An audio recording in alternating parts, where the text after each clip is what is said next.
పునీత అన్నమ్మ గారి దేవాలయ వార్షికోత్సవం పండుగ మరియు రజత జూబిలీ జరుపుకుంటున్నాం.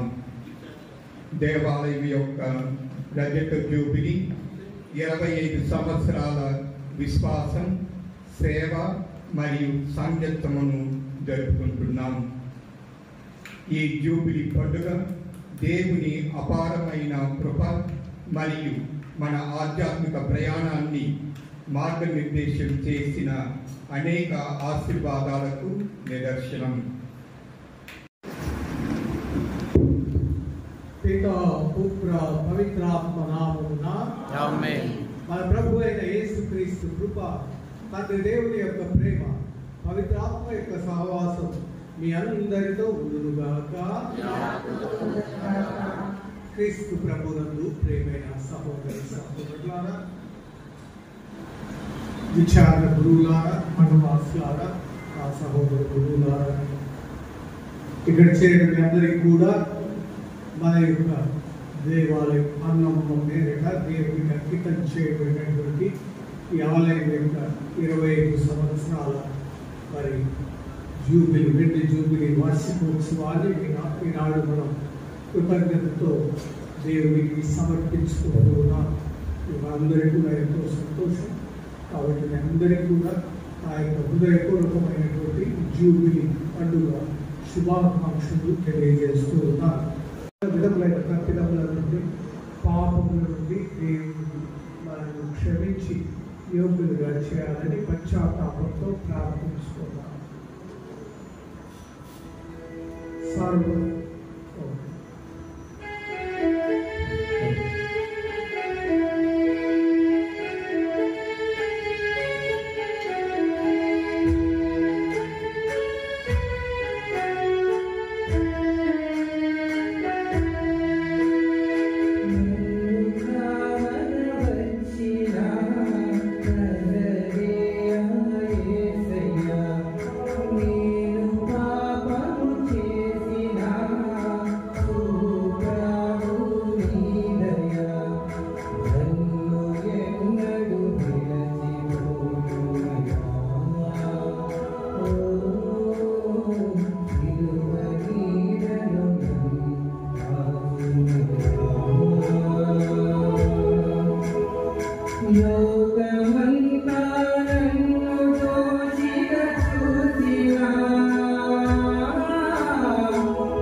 మన పాపములను మన్నించి మనకు ఈ పవిత్రమైన దివ్య బలి పూజలో పాల్గొను యోగ్యతను ప్రసాదించుగాక. ప్రభువా దయచూపండి, క్రీస్తువా దయచూపండి, ప్రభువా దయచూపండి.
ప్రార్థించుదాము.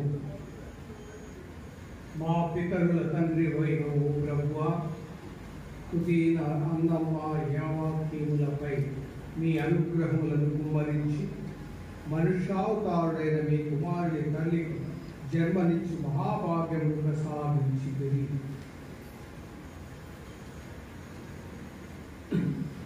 ఈ ఉభయుల విజ్ఞాపన ప్రార్థన ఫలితముగా మీరు మీ ప్రజలకు వాగ్దానం చేసిన రక్షణను మేము సంపూర్ణంగా పొందినట్టు అనుగ్రహించు. మీతోనూ పవిత్రాత్మతోనూ కలిసి యుగ యుగములు జీవించు పాలించు మా ప్రభువును మీ కుమారుడైన యేసుక్రీస్తు నామమున ఈ మనవి చేయుచున్నాము. అబ్రహాము ప్రభు కోపపడకము. ఇంకొక మనవి. మొదటి పట్టణము ఆదికాండము 18వ అధ్యాయము 20వ వచనం నుండి 32వ వచనం వరకు. దేవుడు సొదొమ గొమొర్రా ప్రజల పాడు పనిపై పైకి పొక్కినది, వారి పాపము పండినది. నేను దిగి వెళ్ళి వదంతులు పుట్టుటకు వారు చేసిన చెడు పనులు ఎంతవరకు కారణంలో కనుగొందును. వారిని దండింపవలననియు మనవి నా చెవిని పడినది. నేను నిజము తెలుసుకొన తలంచితిని అని చెప్పాను. అంతటా ఆ మనుషులు సొదొమ వైపు వెళ్ళిపోయేది. కానీ అబ్రహాము దేవుని ఎదుటనే నిలుచుండెను. అతడు దేవుని సమీపించి, ప్రభు, దుర్జనులతో పాటు సజ్జనులను సైతము నాశనం చేయువా? ఆ పట్టణంలో సజ్జనులు 50 మంది ఉన్నచో వారిని బట్టి అయినా ఆ నగరమును నాశనము చేయకుండా కాపాడవా? మంచివారిని చెడ్డవారిని కలపికట్టుగా నాశనం చేయుట నీకు తగదు. సన్మార్గులను దుర్మార్గులను సమముగా శిక్షించుట నీకు తగునా? భూలోకమునకెల్లా తీర్పరి అగువాడు ధర్మమును ఆచరింపవలదా అని అనెను. అంతట దేవుడు సొదొమ నగరములో ఒక్క 50 మంది మంచివారు ఉన్నచో వారిని బట్టి ఎల్లరూ క్షమింతును అని చెప్పాను. అబ్రహాము, ప్రభు, నేను బూడిద ప్రోగునే, మట్టి మనిషినే అయినను తెగించి దేవుని వారితో మాట్లాడుతున్నాను. 5 తక్కువగా 50 మంది నుంచి వారున్న తాము ఏం చేయుదురు?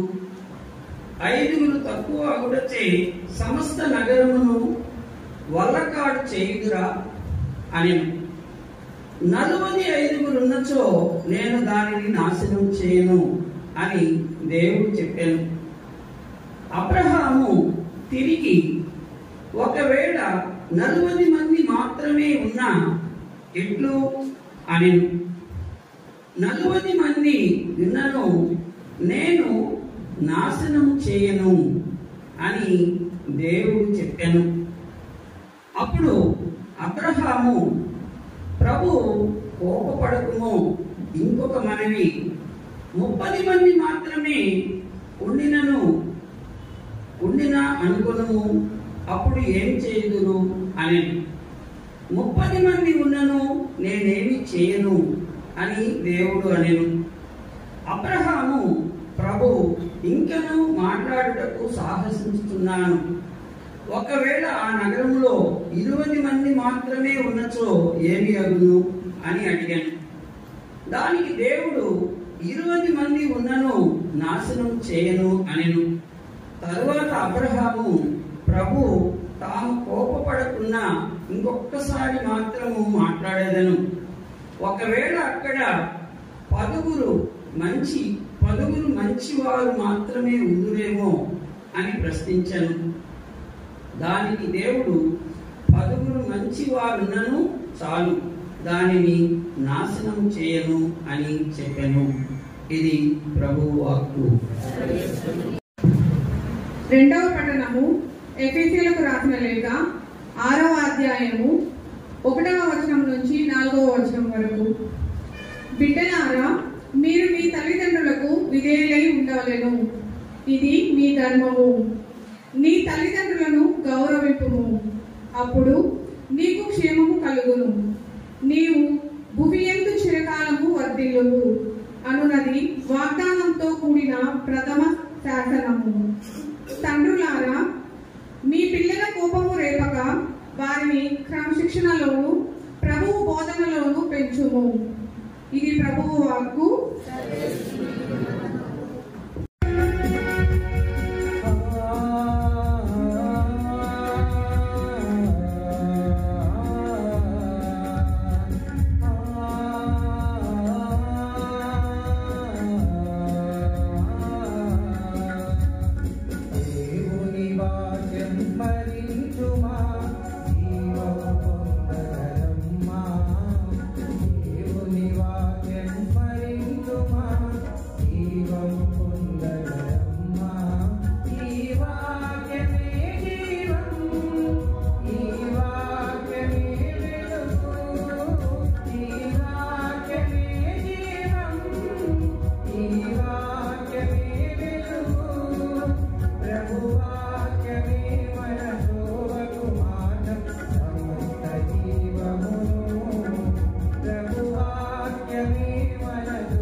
పునీత లూకా రాసిన సువార్తలోని భాగము.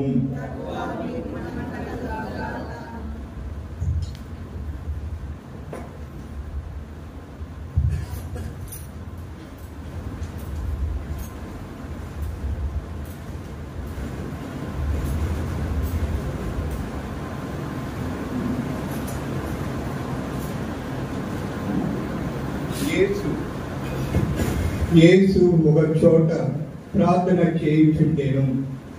ప్రార్థన ముగియుటతోడనే ఆయన శిష్యుడు ఒకడు, ప్రభు, యోగాను తన శిష్యులకు నేర్పిన విధమున మీరును మాకు ప్రార్థన చేయుట నేర్పుడు అని అడిగెను.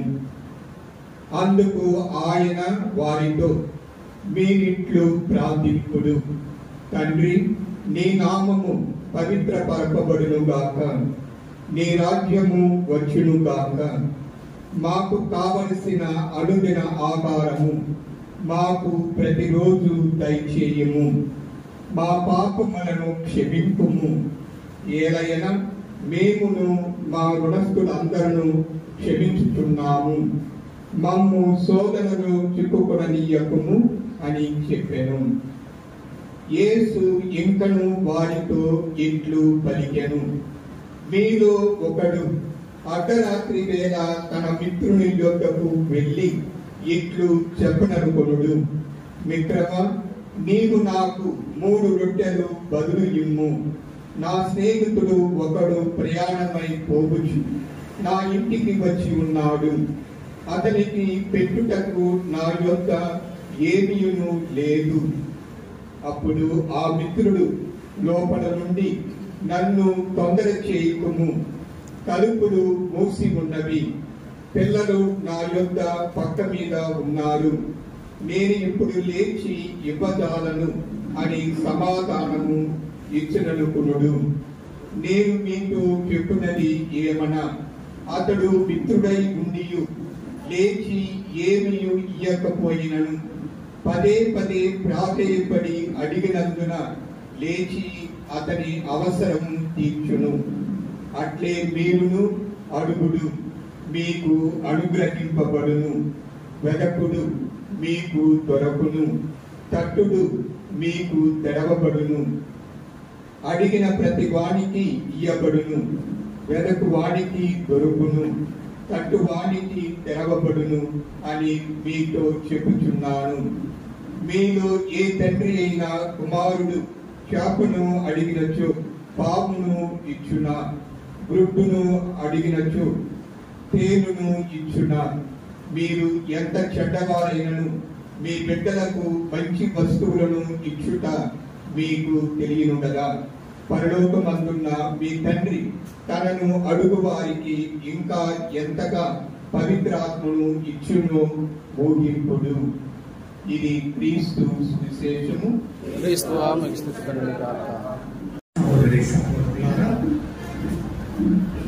ఉపోద్ఘాతంలో మరొక విషయాన్ని చెప్పడం మర్చిపోయాను. ఇది ప్రపంచవ్యాప్తంగా గ్రాండ్ పేరెంట్స్ డే జరుపుకుంటున్నాం. అంటే మన కుటుంబాల్లో, మన సంఘంలో, సమాజంలో ఉన్నటువంటి మన అమ్మమ్మలు, నాన్నమ్మలు, అలాగే నాన్నలు వారి ప్రత్యేక విధంగా ఈరోజు స్మరించుకుంటూ వారి కోసం ప్రార్థిస్తున్నాం.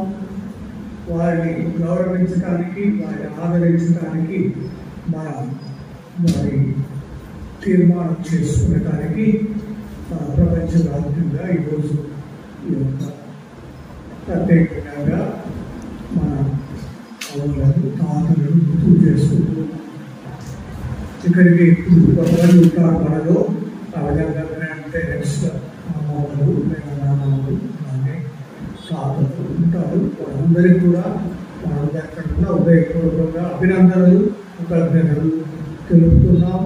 వారికి శుభాకాంక్షలు తెలుపుతూ వారి కోసం అందరం కూడా ప్రార్థించుకున్నాం. ఇది అన్నమ్మ జ్వాకి వారి పండుగలు పురస్కరించుకొని ఈ విధంగా ఆ పండుగ తర్వాత నేను ముందు వచ్చే ఆదివారాన్ని ఈ విధంగా ప్రకటించడం జరుగుతుంది. ఆ క్రిస్మస్ సభలో కూడా మన పరిశుద్ధ బాబు గారు కూడా ప్రత్యేక విధంగా దాని గురించినటువంటి సూచనలు మరియు ధ్యానాంశాలు మనకు అందజేస్తూ ఉంటుంటారు. ప్రేమైన సహోదరి సహోదరులారా, ఈ దినం ప్రత్యేక విధంగా మన యొక్క విచారణలో నిర్మించబడినటువంటి దేవాలయం 25 సంవత్సరాలు ముగించుకున్నది. ఇదిగా మనం దేవుని స్తుతిస్తూ గర్వపరుస్తూ ఆయనకు కృతజ్ఞతగా ఈ యొక్క పండుగ జూబిలీ జరుపుకుంటున్నాం. మరి దివ్యబలి పూజను సమర్పించుకుంటున్నాం. కృతజ్ఞత దివ్యబలి పూజను సమర్పించుకుంటున్నాం. ఈ విధంగా ఒక దేవుని ఆలయం మనం ఎందుకు కృతజ్ఞత తెలుపుతున్నాము, సంతోషిస్తున్నాం అంటే ఒక దేవుని ఆలయం మన మధ్య ఉండటం అనేది మనకు గొప్ప దీవెనగా ఉంటుంది. దేవుడు మనతో ఉన్నాడు, మన మధ్య మన నివాసం ఏర్పరుచుకున్నాడు అన్నటువంటి సంతోషాన్ని, ఆనందాన్ని, అభయాన్ని అది మనకు కలిగిస్తూ ఉంది. మనం ఆది కాలంలో పితరులైనటువంటి యాకోబు విషయాన్ని పరిశీలించి చూస్తే ఏ విధంగా ఆయన అలసిపోయి ప్రయాణం చేసి అలసి ఉన్నప్పుడు ఒక చోట స్థలాన్ని శుభ్రపరుచుకొని రాయిని తలదిండుగా ఉంచుకొని నిద్రపోయాడు. ఆ నిద్రలో ఆయన పొందిన కళలో ఆయన చూసినటువంటి దృశ్యం, ఒక ఎత్తైన నిచ్చెన చూశాడు. ఆ నిచ్చెన ప్రక్కనే దేవుడు నిలుచుండటం చూశాడు. ఆ నిచ్చెన విధంగా దేవుని యొక్క దూతలు ఎక్కుతూ దిగుతూ ఉండటం చూశాడు. ఆ తర్వాత దేవుడు తనతో వాగ్దానం చేసుకోవడం కూడా ఆయన ఆలకించి ఉన్నాడు. అప్పుడు ఆయన దిగులుగా మేలుకొన్నాడు.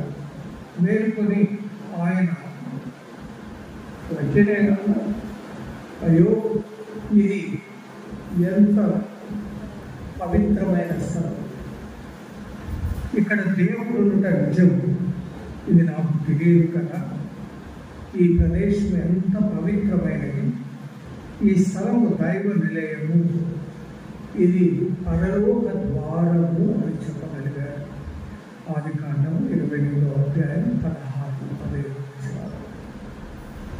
ఈ యొక్క మాటలు, ఈ యొక్క వాక్యం ఒక ఆలయం ఉన్న పవిత్రతను, ఆ ఆలయం యొక్క ఘనతను మనకు తెలియపరుస్తుంది. కాబట్టి ఇది ఒక ఆలయంలో మనం ప్రవేశించినప్పుడు కూడా ఇదే విధమైనటువంటి ప్రేరణ మనలో కలగాలి. ఇదే విధంగా మనం చెప్పగలగాలి, ఇక్కడ దేవుడు ఉండుట నిజం, ఇది నాకు తెలియదు కదా, ఈ ప్రదేశం ఎంత పవిత్రమైనది, ఈ స్థలము దైవ నిలయం, ఇది పరలోకములకు ఒక ద్వారముగా ఉంది అని చెప్తున్నాను. కాబట్టి ఈ విధంగా ప్రతి ఆలయం కూడా దేవుని యొక్క సన్నిధిని కలిగి ఉన్నది. దేవుడు మన మధ్య ఉన్నాడు, తన గుడారాన్ని మన మధ్య ఏర్పరుచుకున్నాడు. మీరు భయపడవలదు, నేను మీతో ఎల్లప్పుడూ కలకాలం కూడా ఉంటానని ప్రభు చేసిన వాగ్దానం. ఈ విధంగా ఈ ఆలయం మన మధ్య వినయడం ద్వారా మనకు నెరవేరుతున్నది. ఇమ్మానుయేలు అనగా దేవుడు మనతో ఉన్నాడు. పూర్వవేళల్లో ఆయన యాహోవే, నేను ఉన్నవాడును అని పరిచయం చేసుకున్నాడు. అదే విధంగా ఈ నూతన వేదంలో ఇమ్మానుయేలు, దేవుడు ఉన్నవాడే కాదు, ఆయన మనతో ఉన్నాడు, మన మధ్య ఉన్నాడు అని మనకు తెలియపరిచి ఉన్నాడు.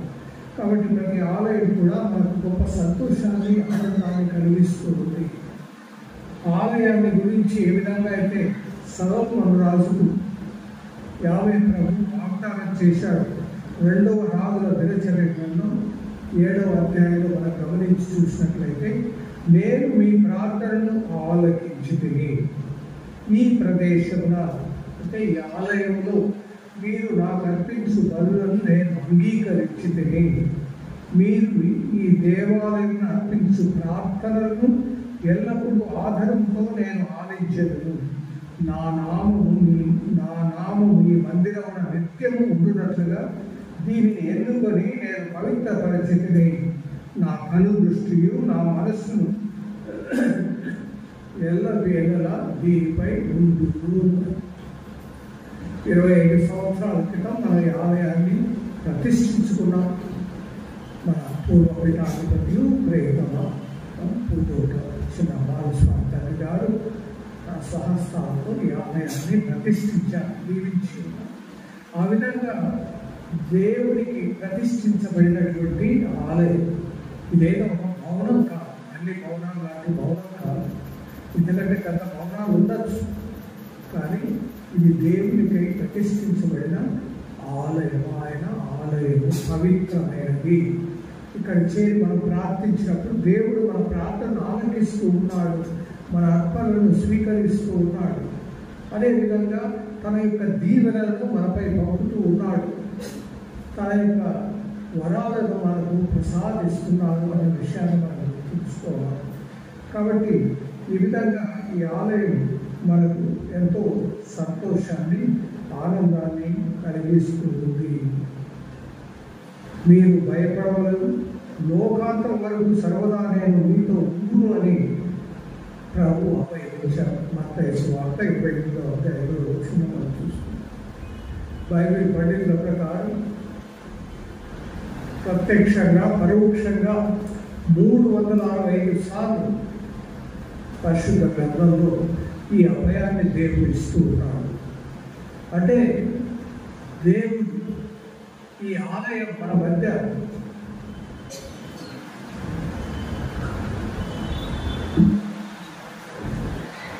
ఎల్లప్పుడూ కూడా సంవత్సరం అంతా కేవలం ఈ రోజే కాదు, లేదా పండుగల రోజులే కాదు, రోజు 24 గంటలు 7 రోజులు సంవత్సరం అంతా మన జీవితాంతం వరకు కూడా ఇక్కడ ఉంటూనే ఉంది. అంటే దేవుడు తాను ఇచ్చిన వాగ్దానం ప్రకారం మనతో ఉన్నాడు, మన మధ్య ఉన్నాడు అన్నటువంటి సత్యాన్ని మనకు తెలియపరుస్తుంది.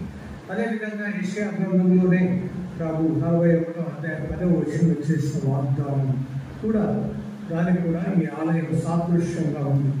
నీవు భయపడకు, నేను నీకు తోడయ్యుడు, నీవు వెరువకు, నేను నీకు దేవుడను, నేను నీకు బలవసతి నిన్ను ఆదుడు. నీతి అను నా కుడి చేతితో నిన్ను కాపాడుతును అని తెలియపరుస్తున్నాను.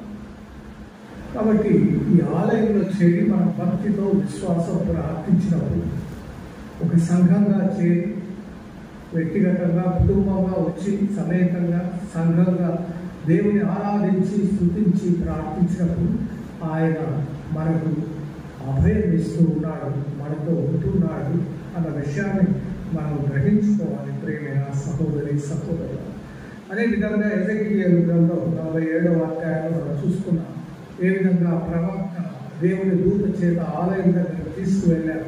ఆ ఆలయం క్రింద నుండి పారుతున్నటువంటి ఆ నీరు అది కారు చోటల్లో కూడా జీవాన్ని కలిగిస్తూ ఉంది, మంచిని చేకూరుస్తూ ఉంది. చివరికి మృత సముద్రంలో ప్రవేశించి ఆ దట్టమైన ఉప్పుతో నిండిన నీటిని కూడా మంచినీటిగా మార్చగల శక్తిని ఉంది. ఇది ఒక ఆలయానికి ఉన్నటువంటి శక్తిని తెలియపరుస్తుంది. అంతేకాకుండా ఆలయంలో చేరి ప్రార్థించి దేవుని దీవెనలు పొంది మన సమాజంలోకి సంఘంలోకి వెళ్తున్నాం. మనం కూడా ఏ విధంగా ఆ జీవ జలం వలె మంచి నీటి ప్రవాహం వలె ఉంటూ ఉన్నాము. దివ్య సంస్కారాలను స్వీకరించి దేవుని కృపలతో వరాలతో నింపబడిన వారమై దేవుని అనుగ్రహంతో మనం కూడా ఆ విధంగా మన యొక్క కుటుంబాల్లో, మన సంఘంలో, సమాజంలో జీవాన్ని కలిగించగలిగిన వాళ్ళంగా ఉంటూ ఉన్నామన్న విషయాన్ని కూడా చెప్తుంది. ఎందుకంటే ప్రభువు చెప్పి ఉన్నాడు యోహాను సువార్త 7వ అధ్యాయం 38వ వచనంలో, నన్ను విశ్వసించు వారి అంతరంగం నుండి జీవ జలములు ప్రవహించును అని. కాబట్టి మనల్ని ఉద్దేశించి చెప్పబడినటువంటి మాటలే ఎజెకియలు గ్రంథంలో మనం చూస్తున్న ప్రవచనం అన్నది ప్రభువును నమ్మి విశ్వసించి ఆయన ప్రార్థించు వారి అంతరంగం నుండి జీవ జలములు ప్రవహిస్తాయని ప్రభు మనకు వాగ్దానం ఇస్తూ ఉన్నాడు. ప్రియమైన సహోదరి సహోదరు, ఈ విధంగా ఎన్నెన్నో గొప్ప ప్రేరణను స్ఫూర్తిని మనం కలిగించేది మన ఆలయం. అందుకే ప్రభు చెప్పి ఉన్నాడు, నా ఆలయమైనా నాకు ఎంతో ఆసక్తి కనపరుస్తున్నాడు. తన ఆలయం పై ఉన్న ఆసక్తి ఆయనను గ్రహించి వేస్తూ ఉన్నది. తన ఆలయం పట్ల ఆయన ఎంతో శ్రద్ధ కలిగి ఉన్నాడు, మనసు పెట్టి ఉన్నాడు. తన చూపు ఎల్లప్పుడూ కూడా ఈ ఆలయంపై ఉన్నది అని. అదేవిధంగా మనకు వాగ్దానం చేస్తూ ఉన్నాడు, మా ప్రార్థనను ఆలకిస్తాడు, మనల్ని దీవిస్తాడు అని మనకు చెప్తూ ఉన్నాడు. కాబట్టి ఈ యొక్క చూపిని మనకు తెలియజేస్తున్న విషయం, ఏ విధంగా అయితే ఈ ఆలయాన్ని ప్రతిష్ఠించినప్పుడు మనం ఎంత ఆనందాన్ని సంతోషాన్ని కలిగి ఉన్నామో, ఆనందం ఆ సంతోషం అనేది ప్రతినిత్యం అనునిత్యం కూడా మనం కలిగి ఉండాలి, దేవునికి కృతజ్ఞతగా ఉండాలి అన్న విషయాన్ని మనకు తెలియజేస్తూ ఉంది. ప్రేమైన సహోదరి సహోదరులు, ఇది దేవుని యొక్క ఆలయమే, ఇది దేవుని యొక్క ఆలయమే అని ఉన్నది. కానీ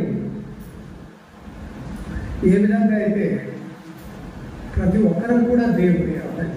ఇప్పుడు పౌలు కొరింథీయులకు రాసిన కూడా ఉన్నాయి కదా, నీవు దేవుని ఆలయం అని, పవిత్రాత్మకు నివాసమని నీకు తెలియదా అని ప్రశ్నిస్తున్నాను. కాబట్టి మనం ప్రతి ఒక్కరూ ప్రభువు నమ్మి విశ్వసించి బాప్తిస్మం పొంది జీవిస్తున్నటువంటి ప్రతి ఒక్కరూ కూడా దేవుని యొక్క ఆలయముగా ఉంటూ ఉన్నాము.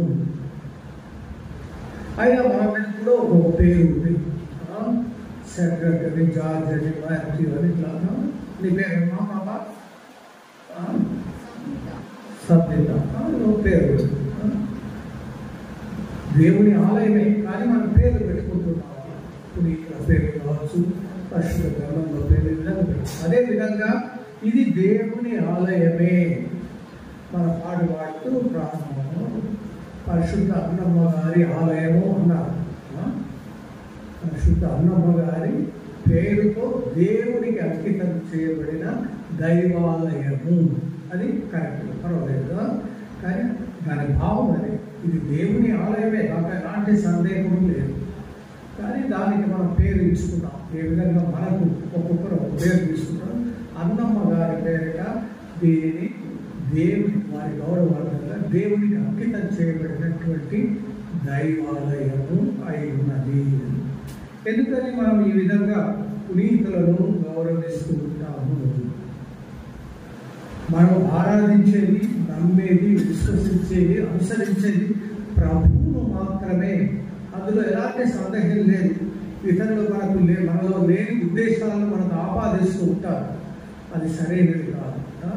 మనం గౌరవిస్తూ ఉన్నాం, వారి ఆదర్శాన్ని స్వీకరిస్తున్నాం. మనలాంటి మనుషులైనటువంటి వాళ్ళు ఏ విధంగా దేవుని గట్టిగా నమ్మి విశ్వసించి ఆయన అనుసరించారు, ఆ విధంగా వాళ్ళు మనకు మాతృకగా ఆదర్శంగా ఉంటూ ఉన్నారు. అలాగే ఇలాంటి పునీతులు దేవుని సన్నిధిలో చేరి ప్రార్థిస్తూ ఉన్నారు. వారి ప్రార్థన సహాయం మనకు లభిస్తూ ఉన్నది. మనకు తెలుస్తుంది. దర్శన గ్రంథం 8వ అధ్యాయంలో మనం గమనించి చూసినట్లయితే 3వ వచనం చెప్పబడింది. సువర్ణ ధూమపాత్రములు ధరించిన మరి ఒక దేవదూత బలిపీఠం వద్ద నిలిచాడు. పునీతులందరి ప్రార్థనలతో కలుగుటకు అతనికి ఎంతయో ధూపము వసగబడింది. సింహాసనం ఎదుట సువర్ణ బలిపీఠంపై అది అతనిచే అర్పించబడింది. కాబట్టి దూతలు పునీతులు చేసే ప్రార్థన, దూతలు అర్పించేటువంటి ఆ సాంబ్రాన్ని ఏ విధంగా పైకి వెళుతూ ఉంటుందో అదే విధంగా ప్రార్థనలు కూడా దేవుని సన్నిధిలో చేరుతూ ఉన్నాయి. పునీతులతో ఆ ప్రార్థనతో ఐక్యమవుతున్నాయి అని. కాబట్టి వారి ప్రార్థన సహాయాన్ని మనం కోరుతూ ఉన్నాం. వారి ఆదర్శాన్ని మనం స్వీకరిస్తూ ఉన్నాం. దేవుడు ఏ విధంగా వాళ్ళ జీవితంలో తన మహిమను ప్రదర్శించారో, వారి యొక్క పవిత్రతను బట్టి, విశ్వాసాన్ని బట్టి దేవుడు తన మహిమను వారి జీవిత కాలంలో ప్రదర్శించాడు. అదే విధంగా నీవు నేను మన జీవితంలో కూడా దేవుడు తన మహిమను ప్రదర్శించాలని మనం నమ్ముతూ ఉన్నాం, ఆశిస్తూ ఉన్నాం, కోరుతూ ఉన్నాం. కాబట్టి పునీతులను గౌరవించడం అనేది మన విశ్వాసానికి, మన యొక్క వాక్యానికి అనుగుణంగానే ఉంటూ ఉన్నది అన్న విషయాన్ని మనం గుర్తుంచుకోవాలి. ఈ విధంగా ఈనాడు మనం అన్నమ్మ గారి పేరిట ప్రతిష్ఠించబడినటువంటి దేవాలయం యొక్క వెండి జూబిలి, రజిత జూబిలిని మనం జరుపుకుంటూ ఉన్నాము. కాబట్టి ఆమె జీవితం మనకెన్నో గొప్ప పాఠాలు నేర్పుతుంది. ముఖ్యంగా ఈనాడు మనం మొదటి పట్టణంలో 2వ పట్టణం ఈ ఆదివారానికి సంబంధించినటువంటి పఠనాలు ఆలోచించాం. ఏ విధంగా మొదటి పట్టణంలో అబ్రహాం విశ్వాసంలో మనందరికీ తండ్రి అయినటువంటి అబ్రహాం దేవుని ఏ విధంగా ఆయన మరి ప్రార్థిస్తూ ఉన్నాడు, ప్రతిమాను పలుకు ఉన్నాడు. మన భాషలో చెప్పాలంటే బేరమాడుతూ ఉన్నాడు, బేరసారాలు జరుగుతూ ఉన్నాడు. మనం ఎక్కడైనా మార్కెట్ వెళ్ళినప్పుడు మనం ఆలోచించినప్పుడు మనం ఏదైనా మళ్ళీ ఎంత అవుతున్నాయంటే ఇంత ధర అవుతుందని చెప్తే మనం దానిపై బేరమాడతాం. ఇంతకి ఇస్తావా, అంతకి ఇస్తావా, చివరికి ఒక ధరకు కొనేసి వస్తూ ఉంటాం. కొంతమంది బేరం కొనాక వదిలేసి వెళ్ళిపోతూ ఉంటారు. ఇక్కడ మరి అబ్రహాంకు తెలుసు ఆ సొదొమ గొమొరలో తన బంధువులు అయినటువంటి అయిన వాళ్ళకి తెలిసిన వాళ్ళు ఎలాంటి జీవితాన్ని, పాపం జీవితాన్ని జీవిస్తున్నారని తెలుసు. కానీ అందులో కూడా కొంతమంది నీతిమంతులు ఉన్నారని కూడా ఆయన యొక్క అభిప్రాయం. ఒక్క నీతిమంతుడు ఉన్నా కానీ ఆ నీతిమంతుని ప్రార్థన దేవుడు ఆలకిస్తాడు. అందరికీ కూడా తన యొక్క దీవెనను, రక్షణను ప్రసాదిస్తాడు అని మన నమ్మకం. కాబట్టి అందుకే మరి అబ్రహాము ప్రభువా మరి కొంతమంది వివాహాల కోసం మొత్తం ప్రజలందరినీ నాశనం చేయటం సమంజసమా? కేవలం 50 మంది ఉన్నా కానీ ఆ యొక్క మరి జనాన్ని కాపాడలేవా, నగరాన్ని కాపాడలేవా, సంరక్షించలేవా అని అడుగుతారు. ఆ విధంగా 50తో మొదలు పెడతాడు, తర్వాత 45కి వస్తాడు, ఆ తర్వాత 45కి వస్తాడు, ఇంకా 10 తగ్గిస్తూ 30, 20, 10 అని అడుగుతారు. దేవుడి యొక్క మంచితనం మంచి మనస్సు మనకు ఇక్కడ వ్యక్తమవుతుంది. ఏ విధంగా దేవుడు తను సర్దుకుపోవటానికి, మనల్ని అర్థం చేసుకోవటానికి, మన పరిస్థితులను గ్రహించడానికి దేవుడికి ఉన్నటువంటి గొప్ప మనసు, దయ, కనికరం ఎలాంటిది అని. కానీ దానికి కూడా ఒక పరిమితి అన్నది ఉన్నది. మన శ్రీసభ మరణశిక్షను సమర్థించడం, మరణశిక్ష సమర్థి, కానీ ఒక మరణశిక్ష విధించడం కనుక ఉన్నటువంటి భావన ఏంటంటే, ఒక వ్యక్తి తాను జీవించే హక్కును కోల్పోతూ ఉన్నాడు. తాను ఒక దశలో ఎన్నెన్నో తప్పులు చేసి, ఘోరమైన నేరాలు, తప్పులు చేసినటువంటి మనిషి తన యొక్క మానవుడిగా తన యొక్క ఉనికిని కోల్పోతూ ఉన్నాడు. అతని మనిషిగా జీవించడానికి హక్కు లేదని న్యాయ స్థానం యొక్క అభిప్రాయంగా ఏర్పడినప్పుడు ఆ మనిషికి మరణశిక్ష విధించడం జరుగుతుంది. అంటే మనం ఈ యొక్క ప్రపంచాన్ని, మానవ జీవితాన్ని దేవుడు ఒక క్రమంలో, ఒక పద్ధతిలో చేసి ఉన్నాడు. ఆయన ఎంతో మన పట్ల ఓపిక, శ్రద్ధ కలిగి ఉన్నాడు. ఆయన సులభంగా కోపపడడు, మనల్ని దండించడు, ఓపికగా ఎదురు చూస్తాడు. కానీ మనం ఎంతవరకు కూడా దానిని గుర్తించక, దానిని దేవుడిచ్చినటువంటి స్వేచ్ఛను దుర్వినియోగం చేసుకుంటూ, ఆయన దయను, కృపను మనం ఊరికే వృధా పోనించుకుంటూ ఉంటే అది మనల్ని మనం పతనం చేసుకున్నట్టు అవుతుంది. కాబట్టి ఆ విధంగా ఒక స్థాయికి వచ్చినప్పుడు ఇక అబ్రహాం కూడా తన యొక్క ప్రాధేయపడటాన్ని ఆపివేస్తూ ఉంటాడు. కానీ ఇక్కడ మనం నేర్చుకోవాల్సింది ఏ విధంగా ప్రార్థన చేయాలి, పట్టుదలతో, నమ్మకంతో, విశ్వాసంతో ప్రార్థన చేయాలి అన్నది. అదివరకే ఈ యొక్క అతిథులను ఆశ్రయించినటువంటి అబ్రహాం దీవించబడ్డాడు. ఆయన ఆ వయసులో కూడా సంతానం దేవుడు ప్రసాదించి ఉన్నాడు. మరి ఎలాంటి నమ్మకం లేనప్పుడు కూడా ఆయన దేవుని మాటను విశ్వసించాడు, దాన్ని అనుసరించి ఉన్నాడు. అంటే అంత గొప్ప విశ్వాసంతో, నమ్మకంతో అటు అబ్రహాం ప్రార్థించి ఉన్నాడన్న విషయాన్ని మనం గుర్తుంచుకోవాలి. అలాగే ప్రభువు కూడా ఈనాటి సువిశేషంలో ఏ విధంగా ప్రార్థించాలి, తాను ఒక ఆదర్శంగా ఉంటున్నాడు ప్రార్థించటంలో. ఆయనను చూసి, ఆయన ప్రార్థించడం చూసే శిష్యుల్లో కూడా ప్రేరణ కలిగింది. తాము కూడా ప్రభు వలె ప్రార్థించాలి అని ఉద్దేశం. కాబట్టి తల్లిదండ్రులు బాగా ప్రార్థిస్తూ ఉంటే, కొన్నిసార్లు మనం ఆలయంలో చూస్తూ ఉంటాం, పిల్లలు అల్లరి చేస్తూ ఉంటారు, తిరుగుతుంటారు, పోతుంటారు. కానీ ఎప్పుడైతే అమ్మ చక్కగా చూస్తూ ఉంటాడు, బిషప్ హౌస్లో పక్కనే స్టేజ్ యేసు దీవెనకు వెంటకి వచ్చి తల్లి కనుక బాగా భక్తితో, మౌనంగా కళ్ళు మూసుకొని ప్రార్థన చేస్తుంటే ఆ పిల్లలు కూడా అమ్మ పక్కనే లేదా నాన్న పక్కనే వాళ్ళు కూడా మోకాళ్ళ నుండి చేతులు జోడించి ప్రార్థన చేస్తారు. కొద్దిసేపు ట్రై చేస్తారు, మళ్ళీ డిస్ట్రాక్ట్ అయ్యి మళ్ళీ చేస్తారు. వాళ్ళు ప్రయత్నం మాత్రం చేస్తూనే ఉంటారు. కాబట్టి ఏ విధంగా తల్లిదండ్రులు, అమ్మనాన్నలు, తాత, అవ్వలు చిన్నపిల్లలకు ఆదర్శంగా ఉండాలి. ఏ విధంగా ప్రభువు ప్రార్థించడం చూసి మరి శిష్యుల్లో కూడా ప్రార్థించాలన్నటువంటి కోరిక, ప్రేరణ కలిగిందో అలాగే మనం కూడా ప్రార్థనలో నిమగ్నమై ఉండాలి. అన్నమగారి మహోత్సవాన్ని జరుపుకుంటూ, అదేవిధంగా ఈ దేవాలయ రజత జూబిలీ జరుపుకుంటున్న ఈ సమయాన గత 25 సంవత్సరాలు మీరు మా పట్ల కనబరిచిన కరుణ, కురిపించిన ఆశీస్సులు, దయను గుర్తు చేసుకుంటూ మా హృదయాలను కృతజ్ఞతతో నింపుకుంటూ మా యొక్క విన్నపములను, ప్రార్థనలను సమర్పిస్తున్నాము.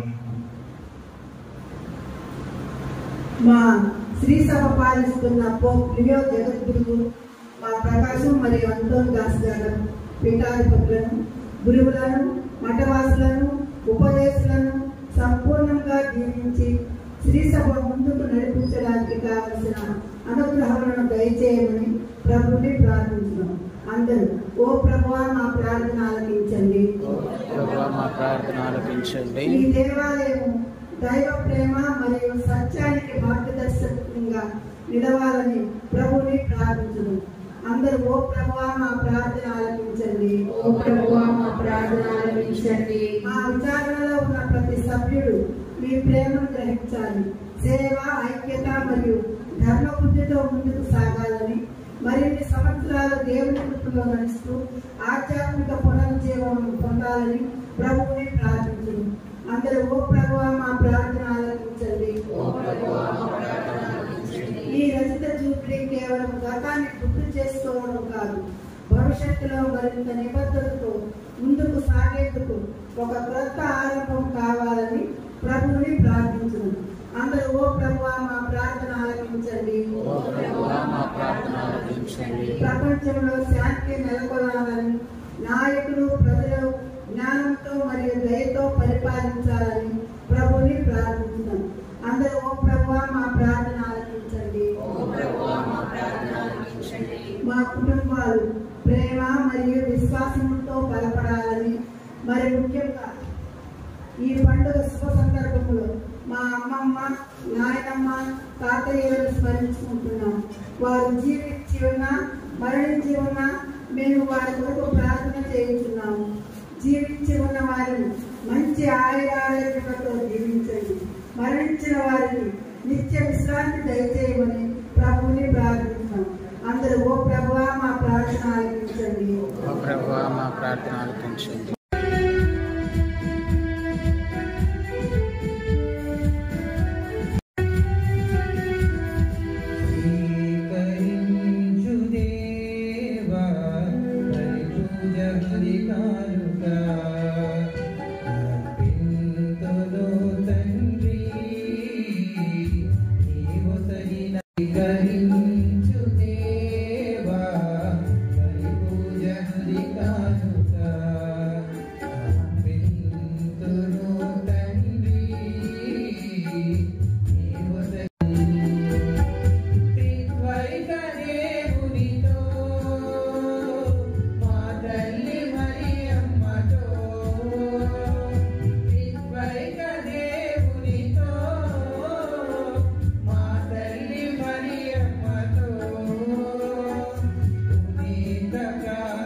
నేరును వీరును అర్పించడి అప్పద్రాక్షారసమని సర్వశక్తి గల సర్వేశ్వరునికి అంగీకారం అన్నట్లుగా ప్రార్థించండి.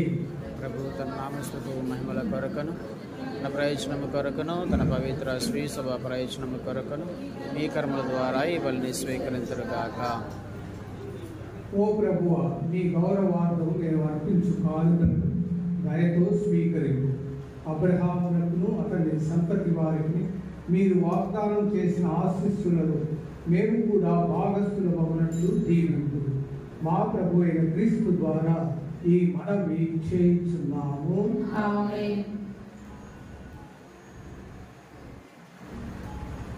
ప్రభు మీతో ఉండుగాక. మీ ఆత్మతో ఉండుగాక. మీ మనసులను ఉన్నతమునకు త్రిప్పండి. ప్రభు వైపు త్రిప్పి ఉన్నాము. మన దేవుడైన ప్రభునకు కృతజ్ఞత తెలుపుదాము. న్యాయము. ప్రభు అయిన దేవ, పావన పిత, సర్వశక్తి గల నిత్య సర్వేశ్వర, మేము ఎల్లప్పుడూ ఎచ్చోటను మీకు కృతజ్ఞత వందనము మా ప్రభు అయిన క్రీస్తు ద్వారా చెల్లించుట యుక్తము, న్యాయము, ధర్మము, రక్షణదాయము. ఏదైనా మీరు మీ పునీతుల సమక్షంలో స్తుతులు అందుకొనుచున్నారు. మేము వారి పుణ్యక్రియలను సన్మానించినప్పుడు వారికి మీరు వసతిన వరములనే సన్మానిస్తున్నాము. వారి పుణ్య జీవితం మాకు ఆదర్శములను, వారి సహవాసము మాకు స్నేహ బంధములను, వారి ప్రార్థనా సహాయం మాకు గట్టి ఆదరుగాను ఉన్నట్లు ఏర్పడింది. సాక్షిభూతమైన వారి పుణ్య జీవితముల ద్వారా మేము ప్రభావితులమై మా ముందున్న పరుగు పందెములో విజయవంతముగా పరుగి మా ప్రభు క్రీస్తు ద్వారా ఆ పునీతులతో పాటు అక్షయ మహిమా కిరీటము మేము కూడా పొందగలుగుతాము. కావున దూతల విభూతల సమేతముగా మీ పునీతుల బృందముతో ఏకమై మేము నిరతము మేము స్తుతించుట ఎట్లనగా,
పావన పిత, మీరు నిజముగా పవిత్రుడు. మీ సృష్టి అంతయు మేము స్తుతించుట యుక్తం. ఏలైనా మీ దివ్య కుమారుడును మా ప్రభు అయిన యేసుక్రీస్తు ద్వారా పవిత్రాత్మ ప్రభావం వలన సమస్తమునకు జీవం పోసి పవిత్రపరుచుతున్నారు. ప్రపంచమాద్యంతము సూర్యోదయం నుండి సూర్యాస్తమయం వరకు మీ నామమునకు నిర్మలమైన బలిని అర్పించుటకై ప్రజలను మీరు నిరతము పిలుస్తున్నారు. కావున ఓ ప్రభువా, ఈ కానుకలను మీ సముఖమునకు తెచ్చి ఉన్నారు. పవిత్రాత్మ ద్వారా వీరిని పవిత్రపరచ ప్రతిపాదిస్తున్నారు. ఈ విధమైన మా ప్రభువులు మీ కుమారుడైన యేసుక్రీస్తు యొక్క దివ్య శరీర రక్తములు అందుగాక. వారి ఆజ్ఞ ప్రకారమే ఈ కృతజ్ఞతాచరణ నెరవేరుస్తున్నాము. వారు అప్పగింపబడుతున్న రాత్రి అప్పమును అందుకొని మీ కృతజ్ఞతా వందనములు చెప్పి స్తుతించి కృంచి శిష్యులకి ఇట్లలేదు, మీరందరూ దీనిని తీసుకొని భుజించు. ఏదైనా ఇది మీ కొరకు అప్పగింపబడనున్న నా శరీరం. మా దేవా యేసు మా ప్రభువా, నీవే మా భయం, నీవే మా ధ్యానం.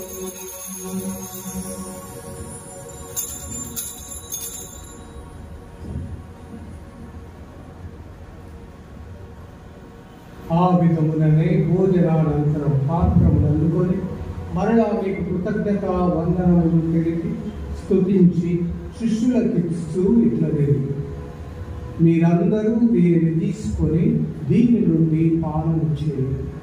ఏదైనా ఇది నూతన నిత్య నిబంధన యొక్క నా రక్తము కాదు. ఇది మీ కొరకును అనేకుల కొరకును పాప పరిహారమునకై ధారపోయబడు. దీనిని నా జ్ఞాపకార్థము చేయు. యేసు మా దేవా, యేసు మా ప్రభువా, నీవే మా అభయం, నీవే మా శరణం.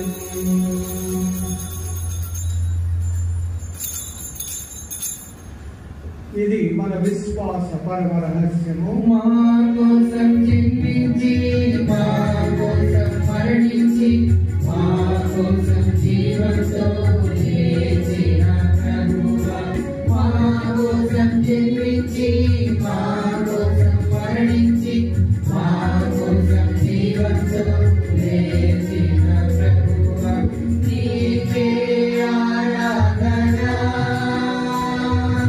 నీకే ఆరాధన, నీకే ఆరాధన, నీకే ఆరాధన.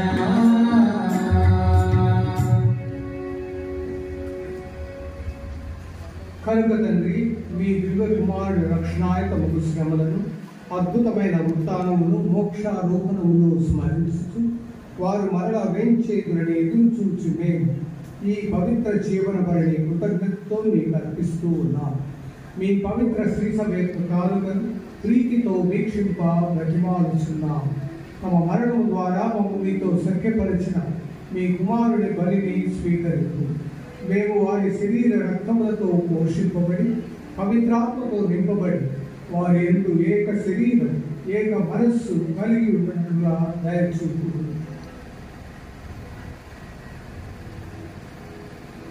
అతడు మమ్ము నీకు నిత్య రక్షణ నిత్యాత్మముగా రూపొందించునుగాక.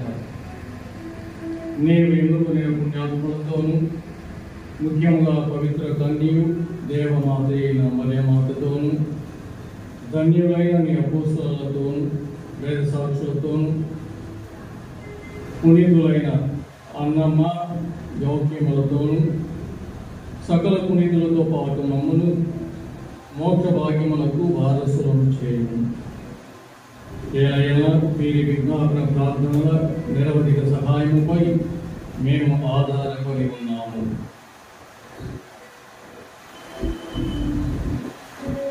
ఓ ప్రభువా, మమ్మ మీతో సఖ్యపరచు ఈ బలి లోకమంతటికి శాంతిని శ్రేయస్సును ప్రసాదించినట్టు ప్రతిమాలుచున్నాము. ఈ లోకమున యాత్ర చేయు నీ శ్రీ సభను నీ సేవకుడగు మా లియో జగద్గురువును, మా ఎండి ప్రకాశం పీఠాధిపతులను, అంతోని దాస్ పీఠాధిపతులను, తదితర పీఠాధిపతులను, గురువులందరినీ నీవు సంపాదించుకున్న ప్రజలందరినీ విశ్వాసమందును ప్రేమయందును దృఢపడతుము. నీ చిత్త ప్రకారము నీ సముఖమున చేరి ఉన్న ఈ ప్రజల మానవులను ఆలకింపుము. దయగల తండ్రి, నలుదశలా చెదరి ఉన్న నీ బిడ్డలందరినీ కనికరించి నీతో ఐక్యపరచుకొనుము.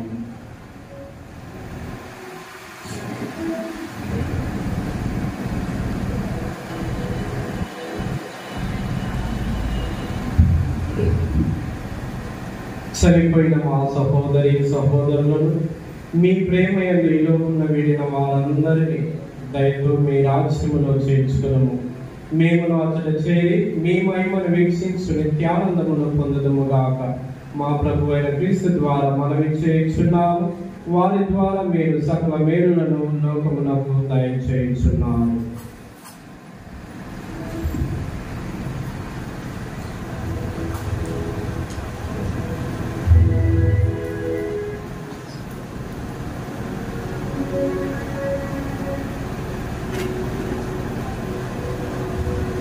క్రీస్తు ద్వారా, క్రీస్తుతో, క్రీస్తు నందు సర్వశక్తి గల పితైన సర్వేశ్వర పవిత్రాత్మతో ఏకమై ఉండు మీకు యుగ యుగములు గౌరవ మహిమలు కలుగునుగాక.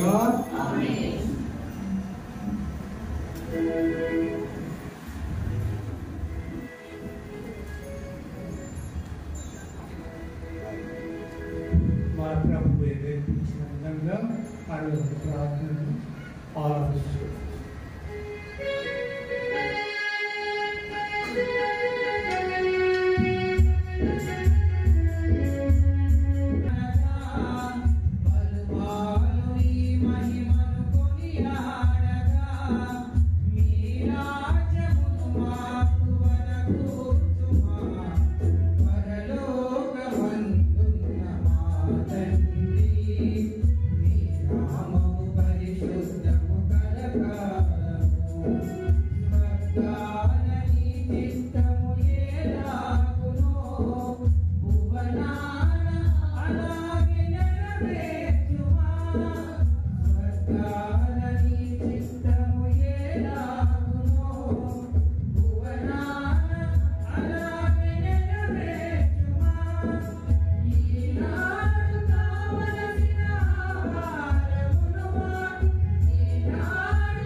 అన్ని కీడుల నుండి మమ్మల్ని రక్షించండి. మా ఈరోజుల్లో మాకు శాంతిని ప్రసాదించండి. మీ దయానుగ్రహం వలన పాపము నుండి మమ్మల్ని విముక్తులను చేసి అన్ని కలతల నుండి సర్వగా కాపాడండి. మేము మోక్షానందమును మా రక్షకుడైన యేసుక్రీస్తు ఆగమమును నిరీక్షించుచుందుము.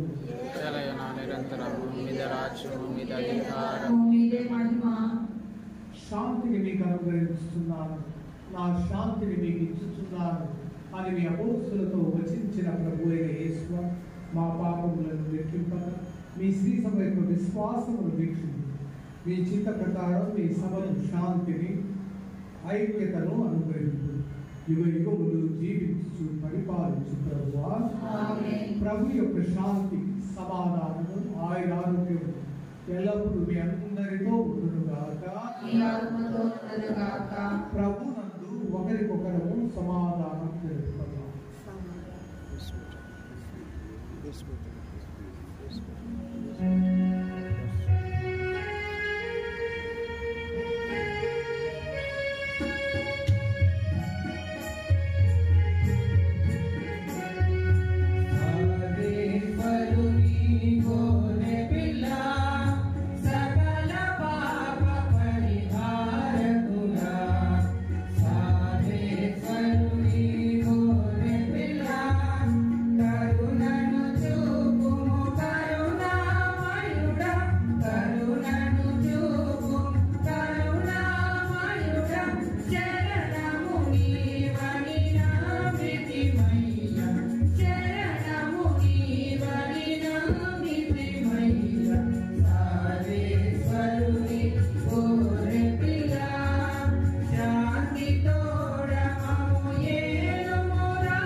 ఇదిగో సర్వేశ్వరుడి గొర్రెపిల్ల, ఇదిగో లోక పాపములను పరిహరించాడు ప్రభు.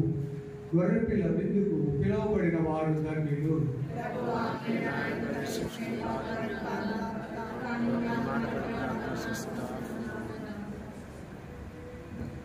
आप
ఓ సర్వేశ్వర, లోక రక్షణ నిమిత్తం మీ జనకైక కుమారుడు మానవుల మధ్య మానవ మాతృడుగా జన్మింపవలనని మీరు చిత్తగించుతుంది. ఈ అద్భుతమైన పరమ రహస్యం ద్వారా మానవులందరూ మీ నుండి మరలా జన్మింపవలనని సంకల్పించుతుంది. కావున మీరు ఈరోజు జీవాహారంతో పోషించిన మీ బిడ్డలను దత్తతను ఆత్మతో పవిత్రపరచు. మా ప్రభు అయిన క్రీస్తు ద్వారా ఈ మనవి చేయుచున్నాము. పరిపూర్ణ ఫలం గల దేవుని దీవెనను పొందుటకై మనందరం కూడా పరిశుద్ధ పాపల తలపు కోసం పరలోక జపం, మంగళవారం జపం, స్తోత్రం జరుగుతున్నాం. పరలోక మీ నామం పూజింపబడును గాక, మీ రాజ్యం వచ్చును గాక, మీ చిత్తం పరలోకమందు నెరవేరినట్లు భూలోకమందు నెరవేరును గాక. నానాటికి కావలసిన మాయను మాకు నేటికి ఇవ్వండి. మా యొక్క అప్పుబడిన వారిని మేము మన్నించినట్లు మా అప్పులను మీరు మన్నించండి. మమ్ము శోధనయందు ప్రవేశింపనివ్వక కీడుల నుండి మమ్మల్ని రక్షించండి. పరిశుద్ధ మరియమ్మలారా, మా కొరకు వేడుకొనండి. పునీత జోసెఫ్లారా, మా కొరకు వేడుకొనండి. పునీత అన్నమ్మ జ్వాకీములారా, మా కొరకు వేడుకొనండి. ప్రభు మీతో ఉండుగాక. మీ ఆత్మతో ఉండుగాక. దైవాశీర్వాదములు పొందుటకై చేతులు జోడించి శిరం వచ్చి ప్రార్థించండి. పునీతుల మహిమయు ఆనందమునైన సర్వేశ్వరుడు అపోస్తుల విశేష ప్రార్థన ద్వారా మేము బలపరిచి ఆ ప్రభు మీకు అమిత దీవెన కలకాలము దయచేయుగాక. ఆమేన్. పునీత అన్నమ్మ జ్వాకీముల విజ్ఞాపన ప్రార్థన ద్వారా మీరు ప్రస్తుత బాధల నుంచి విముక్తి నొంది వారి పవిత్ర జీవిత ఆదర్శం ద్వారా ప్రభావితులై వారి వలె దైవ మానవ సేవకు మీరు కూడా అంకితమవుతున్నారు.